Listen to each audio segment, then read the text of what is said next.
This is Sam Bankman-Fried. People call him SBF. He's the founder of FTX. He also controlled a crypto hedge fund called Alameda Research, but that's all gone now. He wants you to think he's this sweet guy. He even brought in a famous YouTuber who called him the most generous man in the world. Yep, that happened. Truth is, Sam Bankman-Fried is a liar and a crook. His personal crypto, FTX token, was basically a Ponzi scheme hidden below layers of Moonbro jargon. He even went on Bloomberg's podcast and bragged about it. Yep, that happened. He used his Ponzi token as collateral to borrow billions of real dollars that he couldn't pay back. He then used those real dollars to build an empire out of dying companies like Voyager and BlockFi. This led Jim Cramer to call him the new JP Morgan. That's weird. It's not like Jim Cramer to promote a billionaire con artist. SBF sold people cryptos like Bitcoin, or so they thought. What they really bought from SBF was an IOU. But as long as everyone didn't cash in their IOU at the same time, the scheme worked. Until it didn't. This other a-hole who hates SBF came along and engineered a bank run with some passive-aggressive tweets. It worked. SBF didn't have enough money to repay everyone at once, and now his customers have lost everything. He'll be happy to know that this is exactly how every bank in the world operates.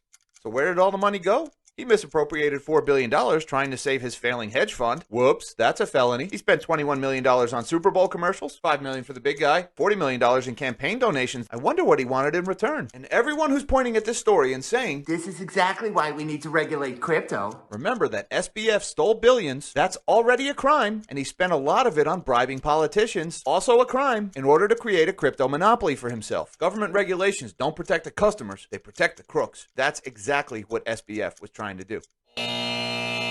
Good morning and welcome to another day in crypto. Here we've got the latest updates from the FTX debacle and a New York Times piece on Sam Bankman-Fried, pretty much simping for him. So if we just check in with the market here, Bitcoin now seeing acceptance below $17,000, and in real time right about now we can see the biggest gainers here in the crypto ecosystem, decentralized wallets and decentralized exchanges here. Massive gains over the last 7 days. Biggest losers here, down a whopping 22% here, KuCoin shares, a centralized exchange. So the movement from centralized to decentralized exchange happening in real time.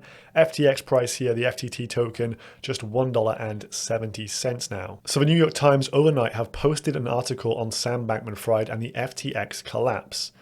Now this goes to show that the political donations do you well when mainstream media you would suppose would be doing a hit piece on him. Mr. David Yaff Bellamy here. Who the f*** is that guy?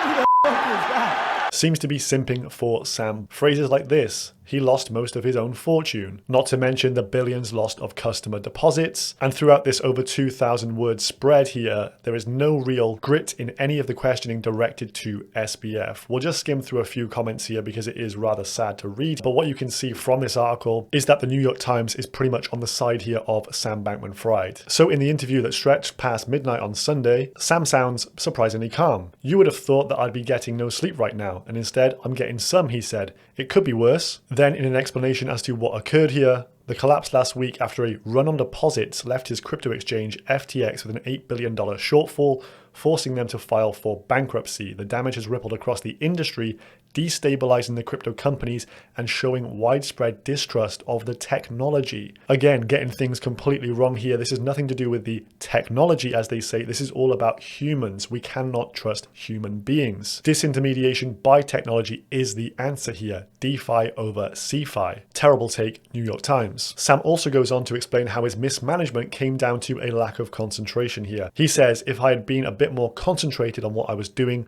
I would have been able to be more thorough. Then palming off blame once again here, the New York Times posed the question, was he overly dependent on a small group, i.e. Caroline and a few others? And he says, realistically speaking, I don't think anyone can maintain close contact and close communication with more than 15 people. Then again, deflecting blame here, the relationship between Alameda and FTX was the root of Mr. Bankman-Fried's downfall. A very common theme within this article is the fact they take no responsibility and there is no real pressure on Sam to answer the tough questions. Where the heck is the money? Have you been siphoning it away to other shell companies? And was this straight up a Ponzi scheme? And then in more fluffing up here of Bankman-Fried's character, Mr. Bankman-Fried's circle of colleagues colleagues was bound by a commitment to effective altruism, a charitable movement that urges adherents to give away their wealth in efficient and logical ways. Last year, this 29-year-old guy donated $50 million. Next year, he's planning to donate $500 million a year. And next decade, he will probably give away more than $10 billion. Now we'll stop here before I puke. This is just one of the worst pieces I've ever seen. And knowing what we know now, to actually have this spewed out in front of us by mainstream media just furthers the distrust we all have for those in power. Zero Hedge posted here, massive 2,200 word on SBF in the New York Times. Mentions of donations to the Democrats, zero. Fucking zero. Then Kobe posted out a piece here which goes over Miss Ellison, which is Caroline Ellison, Alameda's CEO, mentioning that the collapse of the company, or Alameda specifically here, when she was speaking to some colleagues, she said this all fell down to Alameda taking out loans, which were then used to make venture capital investments amongst other expenditures. Kobe then replies, even if this is true, how could the hole be so big? It's increasingly likely, in his opinion, that they invested in companies that they owned, embezzling user deposits. With the FTX filing for bankruptcy, 134 of the other subsidiary companies were also moved into bankruptcy proceedings, 134. So there were plenty of shells out there which they could embezzle funds within, and probably a ton more that we don't even know about. Then yesterday, SBF himself treated us to a game of countdown here. So he was tweeting out the most bizarre sequence or potentially seed phrase ever in existence, starting off with what, H-A-P-P. It then became very apparent it was going to be what happened. And then he finishes off with thread piece number 10, not legal advice, not financial advice. This is all as I remember, but my memory might be faulty in parts. He's almost poking fun at us at this point. There was later another thread circulated saying that he was posting these out and at the same time simultaneously deleting old tweets to try and remove evidence that may be later used against him. If you do get wind of that thread, that has now been proven to be false. So he has deleted some tweets, but this was not the move that this was intended to be. It seems that he is just LARPing online here and showing absolutely no remorse. So in the midst of this, we see a crypto collapse unfolding. Now, why the New York Times says that it's due to bad technology, JP Morgan here actually has a correct take. They say while the news of the collapse of FTX is empowering crypto skeptics, we would point out that all of the recent collapses in the crypto ecosystem have been from centralized players and not from decentralized protocols. So JP Morgan backing up DeFi here. Recently, within the last 2 weeks, they executed their first DeFi trade. They did this on the Polygon network, utilizing a modified version of Aave, and they did a live cross-currency transaction that was conducted between the Singaporean dollar and the Japanese yen. Plus, they simulated an exercise of buying and selling tokenized government bonds. So what a world we live in where JP Morgan are defensive for DeFi here. A silver lining in a very dark cloud. Then a quick update on Crypto.com. Firstly here, we've seen a lot of engagement farming over the last 24 hours with influencers putting out posts like this. My Crypto.com withdrawal to BTC has been pending for 24 hours, getting plenty of likes and retweets here. No real surprise, definitely engagement farming. This is not normal and is suggesting they're bankrupt. Update, funds still not arrived, funds are pending. Then a few hours later, still pending, but others have tried and succeeded. Maybe it's just stuck. And then a further 6 hours later again, pretty sure it will be fine. It's not about my money, it's about everyone's security. So that from the Martini guy, engagement farming off the back of the Crypto.com panic. Withdrawals have been going through fine. Don't trust, verify, get yourself over to status.crypto.com and you can see the system operations here. The only issues they did have in the last few days, the Gala token had some issues here and they did temporarily stop deposits and withdrawals for this. But if you go into the wallet app, for example, you can see everything operational, withdrawals, send, sell, buy, deposits, etc. So as people set into panic, engagement farming is definitely on the rise here. Not just crypto bros, but also mainstream media. So this is a Bloomberg publishing false information around Binance or just not doing any due diligence here. So this is from Bloomberg.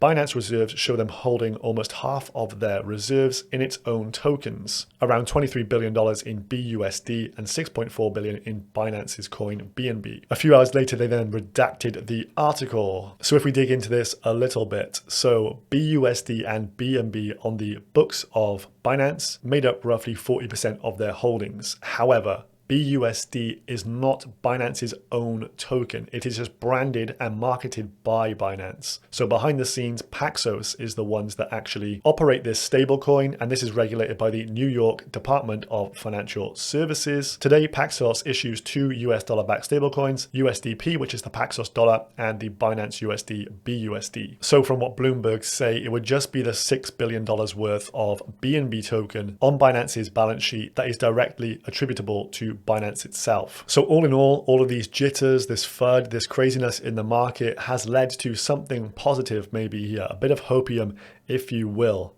Tons and tons of Bitcoin here. The red bars shows net exchange outflows. People withdrawing their Bitcoins and other coins from all of these exchanges en masse. The biggest outflow coming on November 12th here around Saturday as pandemonium was really kicking in. Now, could this just mean there's not that much crypto on exchanges to be sold anymore, and hopefully we can find a bottom around here? Well, that's certainly my hopium takeaway from this. But as we see continued fallout from the FTX collapse and potential more and more contagion as we go, the shockwaves unlikely to be bigger than FTX, but small shockwaves nonetheless will accumulate over time. So preparation for volatility, check. Stables to be deployed for a generational bottom, check.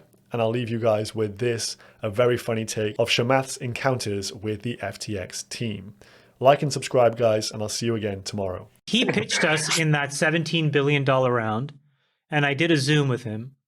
And after the Zoom, I'm like, this doesn't make much sense, but I'll have my team do some work. We did some work and we sent him a 2-page deck.